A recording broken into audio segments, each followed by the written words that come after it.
नमस्कार शेतकरी मित्रांनो, जय सद्गुरू मित्रांनो. राज्यातील 3 विभागातील दुष्काळग्रस्त शेतकऱ्यांना सरकारकडून खूप काही मोठा दिलासा मिळाला आहे.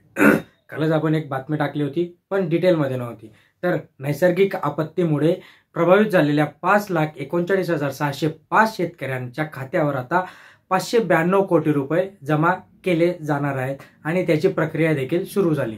राज्यातील अतिवृष्टी, पूर, अवेळी पाऊस, वादळी वारा, गारपीट व दुष्काळ या विविध नैसर्गिक आपत्तीमुळे प्रभावित झालेल्या शेतकऱ्यांसाठी सरकारने वेळोवेळी मदतीची घोषणा केली. पण इलेक्शन वगैरे या सगळ्या गोष्टींमुळे या सगळ्या गोष्टी डिले झाल्या. तर ते कोणते जिल्हे आहेत, कोणत्या वर्षाचे ते आपण जाणण्याचा प्रयत्न करणार आहोत. तत्पूर्वी चॅनलला अजून सबस्क्राईब केलं नसेल, सबस्क्राईब करा, लाईक करा, जास्तीत जास्त शेअर करत जा. बघा, 2022 ते 2024 या कालावधीमध्ये विविध आपत्तीमुळे बाधित झालेल्या शेतकऱ्यांना मदतीचा रुपयात एक महत्वाची रक्कम आता ऍड झाली. सांगली जिल्ह्यातील 1,787 शेतकऱ्यांना 1,77,44,00,000 रुपयांची मदत डीबीटीद्वारे त्यांच्या आधार लिंक बँक खात्यावर जमा केली गेली आहे. पुणे विभागातील 27,379 लाभार्थ्यांना 40,72,53,00,000 रुपयांची मदत ही प्राप्त झाली आहे. तसेच कोल्हापूर जिल्ह्यातील 1,064 शेतकऱ्यांना 99,92,62 रुपयांची मदत आता त्यांच्या खात्यावर जमा करण्यात आली.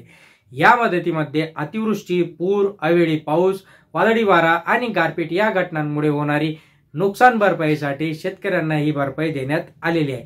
गेल्या 3 वर्षापासून शेतकरी नुकसान भरपाईसाठी प्रतीक्षेत होता आणि परंतु एवढी निधीचा कमतरता असल्यामुळे मदत उशिरा मिळत होती.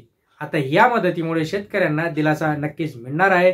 तर पूर, अतिवृष्टी आणि दुष्काळ यामुळे शेतकऱ्यांना शेती पिकाचं खूप काही मोठ्या प्रमाणात नुकसान झालं होतं. परंतु शासनाच्या या निर्णयामुळे त्यांना काही प्रमाणात आर्थिक आधार मिळणार असल्याचं आपल्याला इथं दिसते.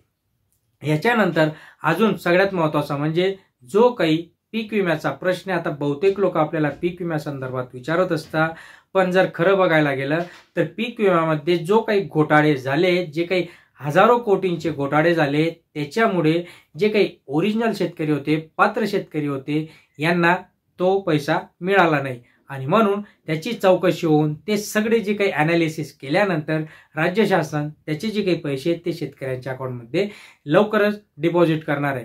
याचेही अपडेट आपण आपल्या चॅनलवर नक्कीच घेणार आहोत. त्यामुळे सबस्क्राईब करून ठेवा, लाईक करा, शेअर करा. धन्यवाद.